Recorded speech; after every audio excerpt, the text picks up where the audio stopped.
मैं डॉक्टर भामा अग्रवाल आपके अपने यूट्यूब चैनल पर आपका स्वागत करती हूँ, अभिनंदन करती हूँ। आइए प्यारे बच्चों, आज हम हमारी पाठ्य पुस्तक समकालीन हिंदी कविता से फागुन की शाम नामक कविता का अध्ययन करते हैं। इस कविता की व्याख्या को सरल सहज बनाने के लिए हम कुछ स्मरणीय बिंदुओं पर विशेष ध्यान देंगे। नंबर 1, यह कविता धर्मवीर भारती द्वारा रचित है। नंबर 2, धर्मवीर भारती जी प्रयोगवाद के सशक्त हस्ताक्षर हैं। नंबर 3, यहाँ कवि ने फागुन के महीने का जिक्र किया है जो बड़ा मनभावक, सुंदर और मोहक मास होता है। नंबर 4, कवि को अपनी उदास मनोदशा के कारण इस मन भावक महीने की शाम भी उदास लग रही है।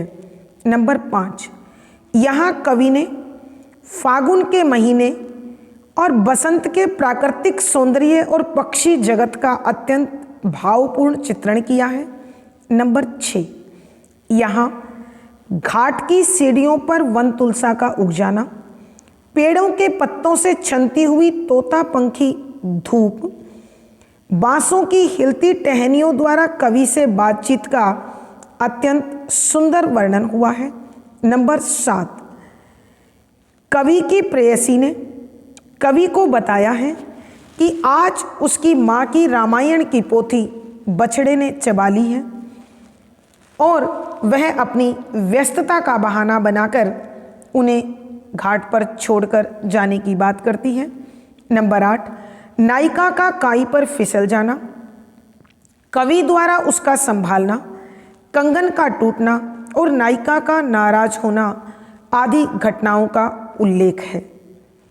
नंबर 9, नायक नायिका का लगाव, उनकी नोकझोंक, प्रेम भाव के कारण नींद न आना, कोयल की कूक का चुभना, एकांत में बतियाना, समाज से डरना आदि प्रेम के लक्षणों का प्रयोग हुआ है।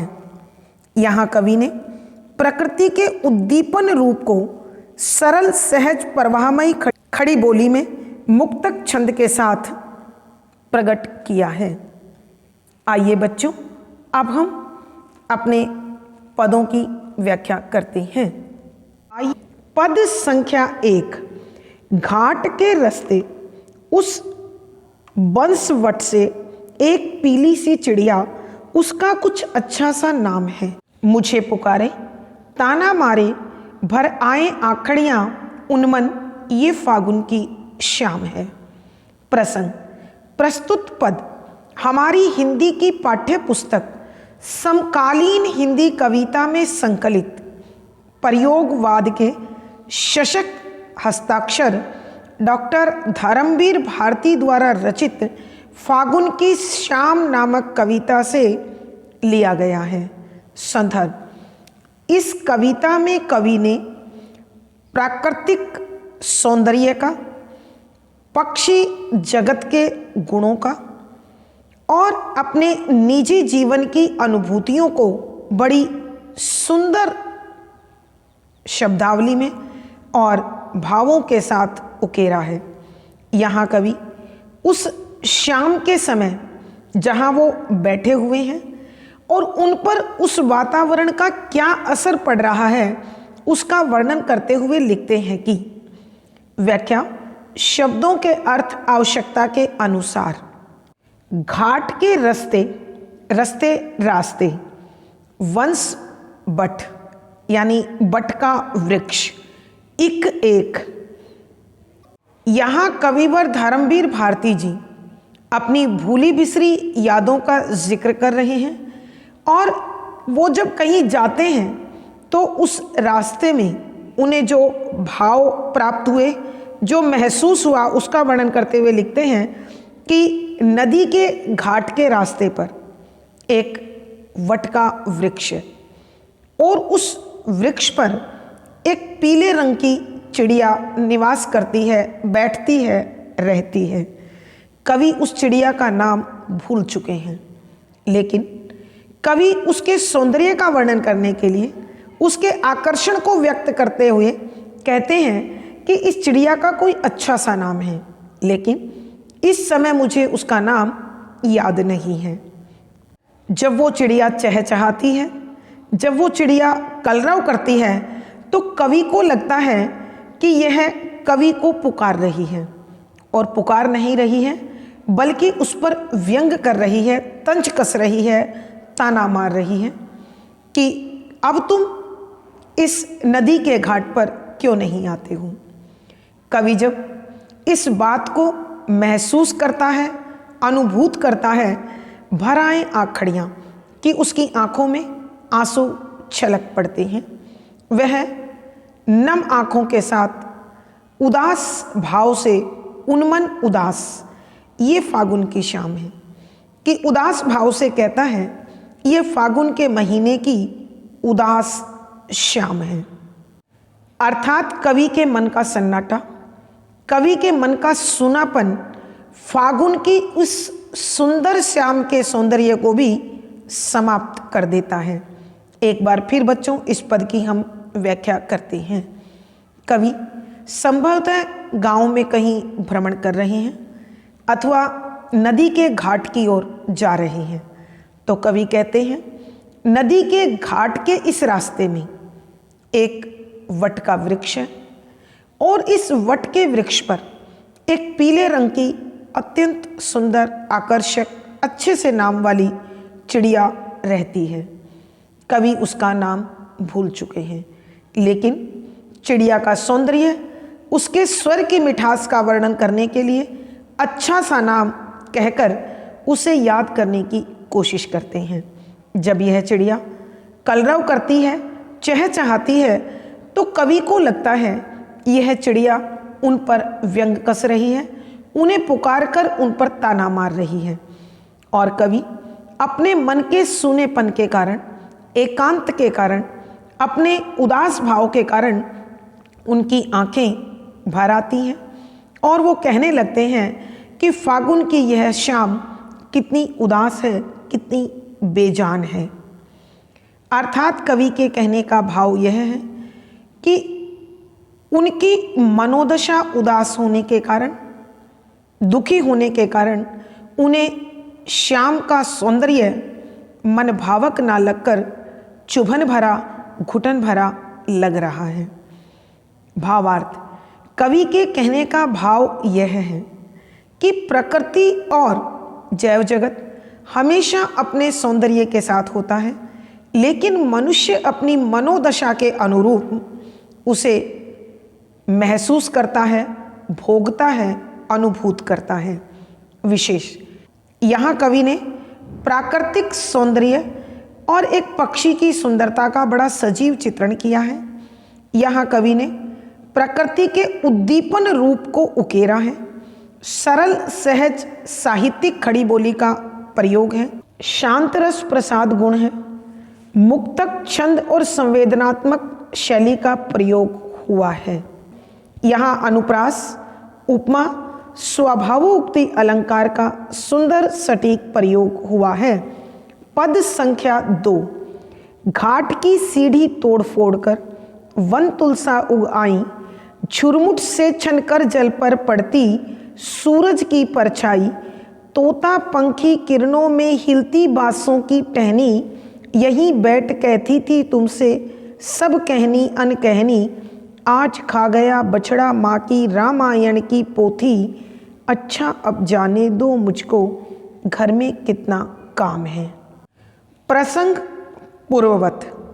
संदर्भ, यहाँ कवि ने प्राकृतिक सौंदर्य का, पक्षियों का सजीव चित्रण किया है और साथ ही साथ अपने और नायिका के साथ बिताए मधुर पलों का, निजी जीवन की अनुभूतियों का बड़ा मनोरम वर्णन किया है। और कविवर कहते हैं कि घाट की सीढ़ी तोड़ फोड़ कर वन तुलसा उगाई। घाट, नदी का घाट, सीढ़ी नदी में उतरने के लिए जो सीढ़ियाँ बनी हुई हैं, तोड़ फोड़ कर, अर्थात फर्श के बीच में जो छोटी छोटी लकीरें बन जाती हैं वहाँ पर वन तुलसा, वन की तुलसा, जंगली तुलसा का पौधा अर्थात अपने आप उग जाने वाली तुलसा उगाई पैदा हो गई है। झुरमुट समूह, वृक्षों का समूह, पौधों का, झाड़ियों का समूह छनकर उसमें से निकल कर आती हुई जल पानी पर पड़ती है, पड़ रही है सूरज की परछाई कि सूरज की परछाई पड़ती है। तोता पंखी, तोता के पंखों के आकार वाली किरणें किरणें हिलती हिलती हुई दिखाई दे रही है बांसों की टहनी, बांसों की टहनी में से। यहीं इसी घाट पर बैठ कहती थी तुमसे कि बैठकर तुमसे बतियाती थी सब सारी की सारी कहनी अनकहनी, कि जो बातें कहने योग्य थी अथवा न कहने वाली थी। आज खा गया बछड़ा माँ के रामायण की पोथी, कि मानो कवि को लग रहा है कि वो चिड़िया कह रही है, कि तुमसे कह रही थी वो, आज खा गया बछड़ा माँ के रामायण की पोथी, कि आज हमारे बछड़े ने माँ की पोथी माने पुस्तक, रामायण की वो मोटी सी पुस्तक खा ली। अच्छा अब जाने दो, कि नायिका कहती है इस समय मेरे को जाना है क्योंकि घर में बहुत सारा काम पड़ा हुआ है। यहाँ उस चिड़िया की आवाज़ को सुनकर कवि को अनेक प्रकार के विचार मन में आते हैं। सोचते हैं कि कवि सोच रहे हैं कि इस नदी के घाट पर अक्सर मैं अपनी नायिका के साथ बैठता था और इस घाट की सीढ़ी तोड़ फोड़ कर वन तुलसा उगाई, कि इसी सीढ़ी पर जो छोटी छोटी लकीरें अपने आप फटकर बन गई हैं, उन लकीरों के बीच से जंगली तुलसा का पौधा अपने आप उग गया है, जो इस घाट की सुंदरता को बढ़ा रहा है। यहाँ हवा में महक उत्पन्न कर रहा है। झुरमुट सेचन जल पर पड़ती सूरज की परछाई, कि यहाँ जो पेड़ों का समूह है, यहाँ जो झाड़ियों का समूह है, उससे निकलकर आती हुई सूरज की किरणों की परछाई इस नदी के पानी पर पड़ती है, जो आकर्षक लगती है, मनभावक लगती है। तोता पंखी किरणों में हिलती बांसों की टहनी, कि कविवर कहते हैं सूर्य की रोशनी जब इन बांस के पेड़ों पर पड़ती है, इन बांसों की हिलती हुई टहनियों से जब सूर्य की किरणें छनकर पानी पर गिरती है तो ऐसा लगता है मानो तोते के पंख बिखरे हुए हों। कहने का भाव यह है कि बांस के पेड़ों से छनकर आई हुई सूर्य की किरणें तोते के पंख के समान आकार लिए हुए और रंग लिए हुए दिखाई देती है। यहीं बैठ कहती थी तुमसे सब कहनी अनकहनी, यहीं इसी घाट पर बैठकर बतियाती थी, बातें करती थी जो तुमसे करने योग्य थी अथवा नहीं थी। अर्थात नायिका अपनी सारी बातें तुम्हें यहाँ बैठकर बता देती थी। एक दिन उसने तुम्हें बताया था, आज खा गया बछड़ा माँ के रामायण की पोथी, कि आज हमारे बछड़े ने माँ जो रामायण की पुस्तक रोज पढ़ती थी उसे खा गया, बछड़े ने उसे खा लिया है।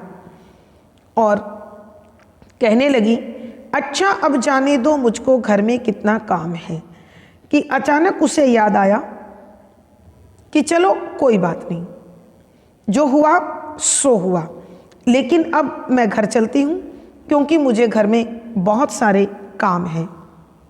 आइए बच्चों हम इस पद की व्याख्या एक बार फिर करते हैं कि कविवर जब उस घाट के नज़दीक पहुँचता है तो उसे लगता है कि ये वही घाट है जिस पर मैं घंटों बैठता था, विश्राम करता था, आराम करता था और अपनी नायिका से अनेक प्रकार की बातें करता था।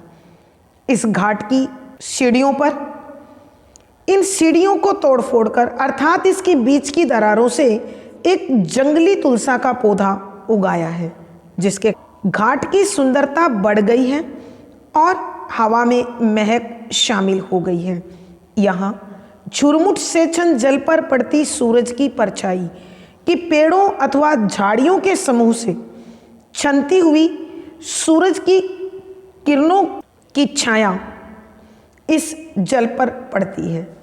अर्थात इस जल पर कुछ सूर्य की परछाई और कुछ धूप पड़ी हुई अत्यंत आकर्षक लगती है।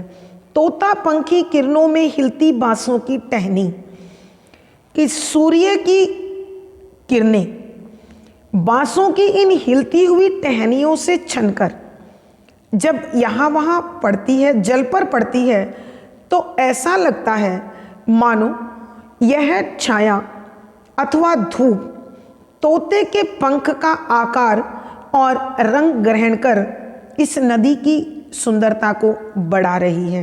यही बैठ करती थी तुमसे सब कहनी अनकहनी, कि ये वो स्थान है जहाँ नायिका तुम संग बैठकर अनेक कहने योग्य या न कहने योग्य सारी बातें तुम्हें बता देती थी। आज खा गया बछड़ा माँ के रामायण की पोथी, कि एक बार कवि से बातचीत हुई और उसने बताया कि आज माँ की मोटी रामायण की पुस्तक को घर के बछड़े ने चबा लिया। और जब उसने माँ को आते हुए देखा तो कहा, अच्छा अब जाने दो, मुझको घर में कितना काम है। अच्छा अब मैं अपने घर जाती हूँ, क्योंकि मुझे घर पर बहुत सारा काम करना है, बाकी है।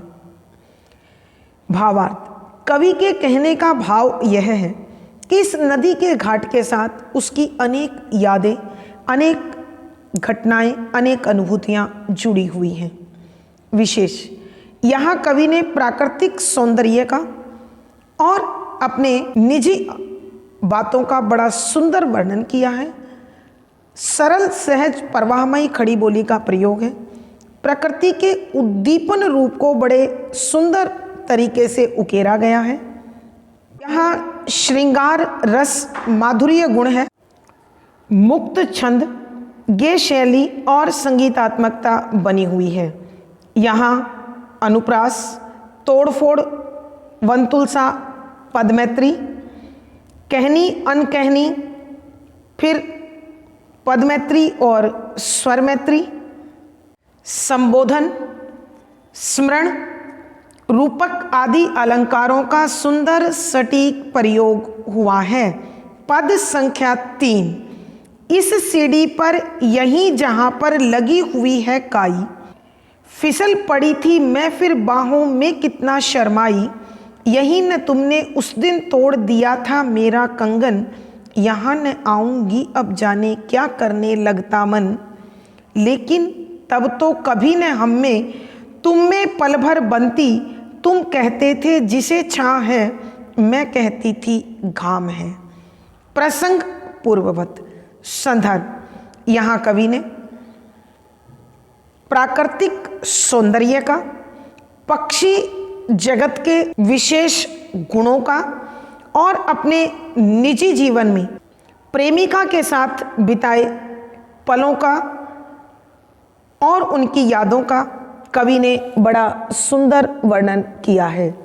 यहाँ कवि अपनी प्रेमिका के साथ एक बार जो प्रसंग हुआ उसका अत्यंत मनोरम, अत्यंत भावपूर्ण चित्रण करते हुए कवि कहते हैं कि व्याख्या, शब्दों के अर्थ आवश्यकता के अनुसार इस नदी के अंदर उतरने वाली या घाट की सीढ़ियों पर यहीं इसी स्थान पर जहाँ जहाँ पर लगी हुई है काई, जो काई दिखाई दे रही है, फिसलन बनी हुई थी, फिसल पड़ी थी मैं, कि अचानक इस काई पर मेरा पाँव फिसल गया और तुमने मुझे संभाल लिया।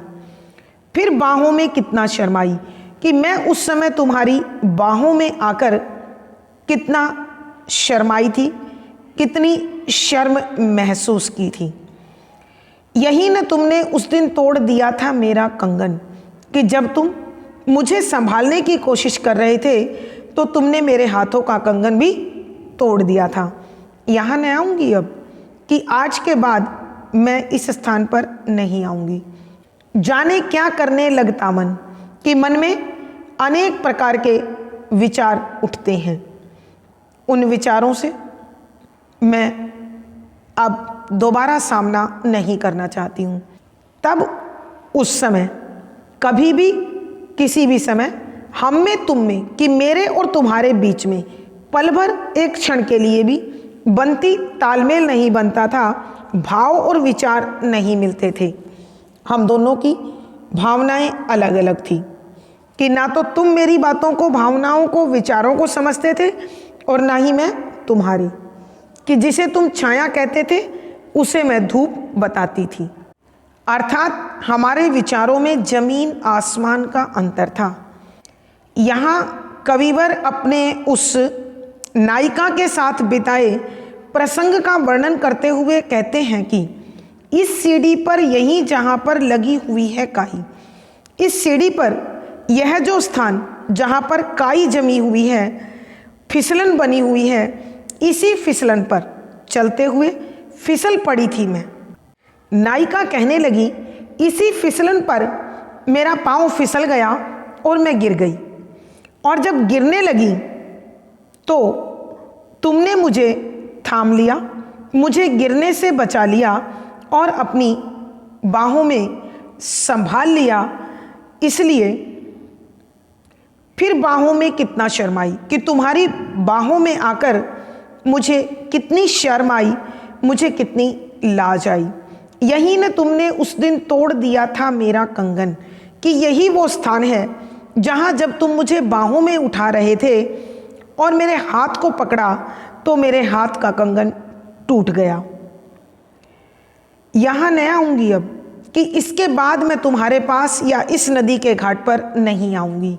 जाने क्या करने लगता मन, कि मन में न जाने कैसे कैसे भाव, कैसे कैसे विचार उठने लगते हैं।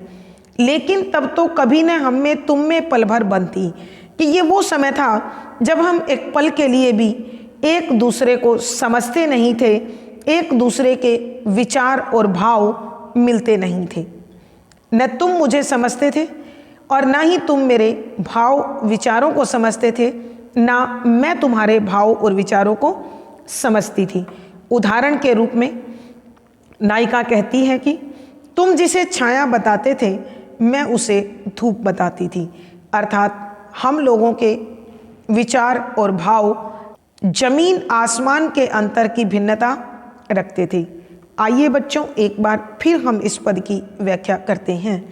यहाँ कविवर अपने निजी अनुभव को स्मरण करते हुए कहते हैं, इस सीढ़ी पर यहीं जहाँ पर लगी हुई है काई, यह वो घाट वाली सीढ़ी है और इसमें जहाँ काई लगी हुई दिखाई देती है, फिसलन बनी हुई है, वहीं स्थान को दिखाकर नायिका कहने लगी कि फिसल पड़ी थी मैं, कि ये वो फिसलन भरा स्थान है जहाँ मेरा पाँव फिसल गया था और मैं गिरने लगी थी।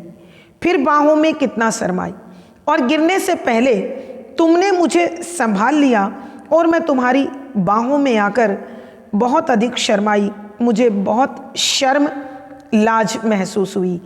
यही न तुमने उस दिन तोड़ दिया था मेरा कंगन, कि ये वो स्थान है जहाँ तुमने मुझे बाहों में भरते हुए, मुझे बचाते हुए जब मेरा हाथ पकड़ा तो मेरा कंगन, मेरी चूड़ियाँ तोड़ दी थी।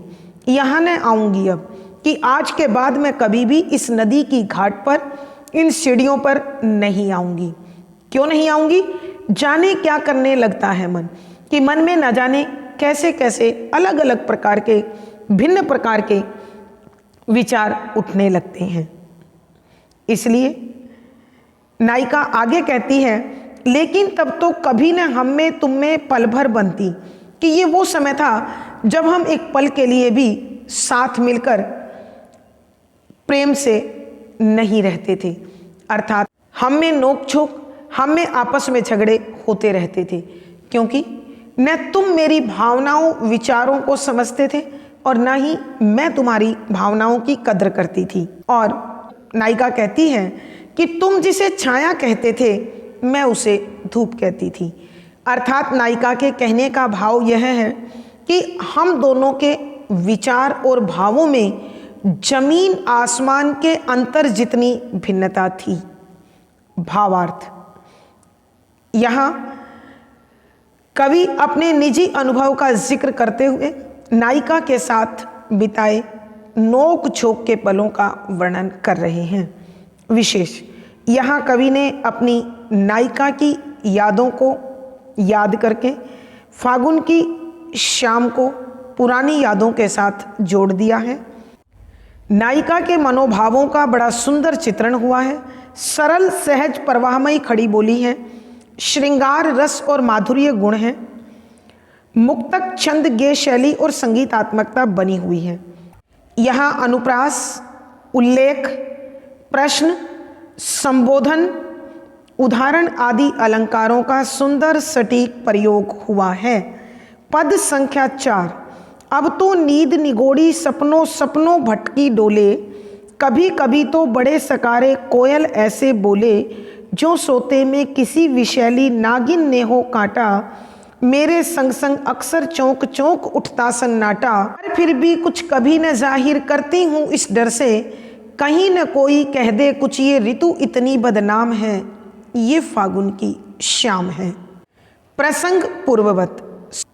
संदर्भ यहाँ कविवर प्राकृतिक सौंदर्य का, पक्षी जगत के विशेष गुणों का और अपने निजी जीवन में नायिका से जुड़ी हुई अनुभूतियों पर, यादों पर प्रकाश डाल रहे हैं और नायिका के विरह का अत्यंत भावपूर्ण, हृदय स्पर्शी, मार्मिक चित्रण करते हुए लिखते हैं कि व्याख्या शब्दों के अर्थ आवश्यकता के अनुसार। अब तो इस समय, कौन सा समय? जब नायिका नायक के विरह में है।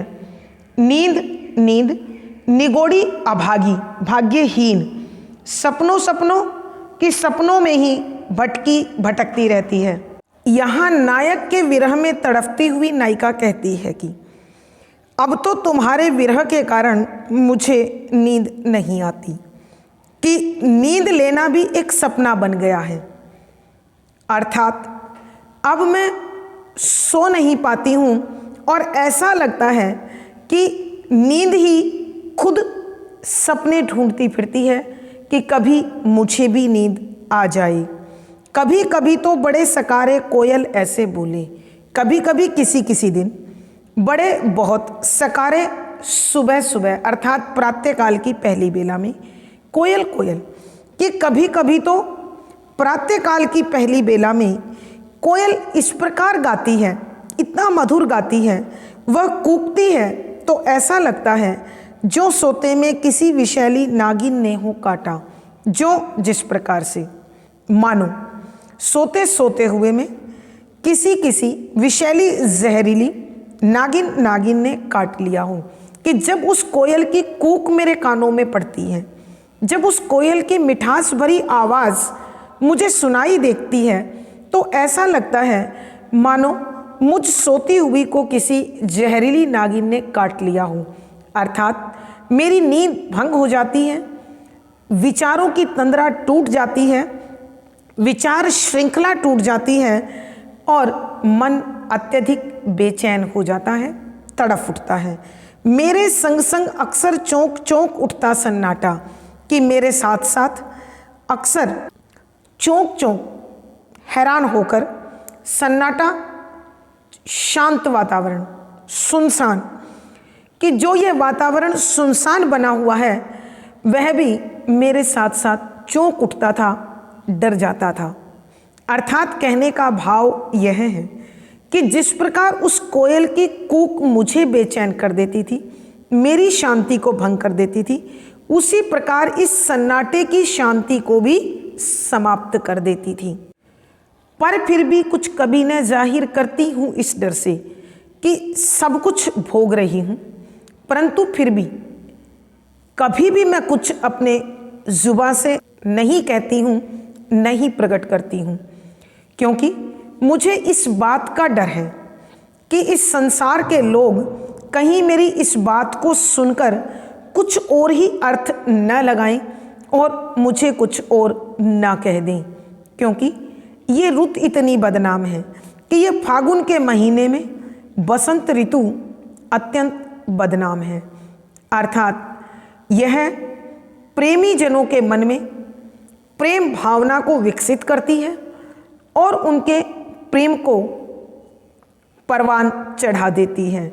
सचमुच में यह फागुन की शाम बड़ी अजीब है, बड़ी अद्भुत है, अनोखी है, विचित्र है, क्योंकि आज इस बसंत के महीने की फागुन की शाम में वो पुरानी यादें फिर मुझे एक एक करके स्मरण हो रही हैं, याद आ रही हैं। आइए बच्चों, एक बार फिर हम इस पद की व्याख्या करते हैं। यहाँ नायिका नायक को संबोधित करते हुए कहती है कि तुम्हारे विरह के कारण मुझे नींद नहीं आती। अब तो मुझे नींद नहीं आती, बल्कि इस अभागी नींद की भी ऐसी स्थिति हो गई है, यह भी नींद लेने के सपने लेने लगी है। अर्थात न मुझे नींद आती है और न ही नींद को भी चैन मिलता है। कभी कभी तो बड़े सकारे कोयल ऐसे बोले कि किसी किसी दिन तो ऐसा होता है कि प्रातःकाल की पहली बेला में कोयल कूक पड़ती है और कोयल का इस प्रकार मीठा गाना, उसका कूकना हमें ऐसे महसूस होता है जो सोते में किसी विषैली नागिन ने हो काटा, कि मानो सोते हुए को किसी जहरीली नागिन ने काट लिया हो। अर्थात उस कोयल की कूक को सुनकर मेरे मन में व्याकुलता, बेचैनी और तड़फ जाग उठती है। मेरे संग संग अक्सर चौंक चौंक उठता सन्नाटा, कि जिस प्रकार उस कोयल की कूक से मैं बेचैन हो जाती हूँ, मैं व्यग्र हो जाती हूँ, मैं व्याकुल हो जाती हूँ, उसी प्रकार सन्नाटे की भी शांति भंग हो जाती है। अर्थात वहाँ भी वातावरण बोझिल हो जाता है, घुटन भरा हो जाता है, अशांत हो जाता है। आगे नायिका कहती है, पर फिर भी कुछ कभी न जाहिर करती हूँ इस डर से, कहीं न कोई कह दे कुछ, ये ऋतु इतनी बदनाम है, ये फागुन की शाम है।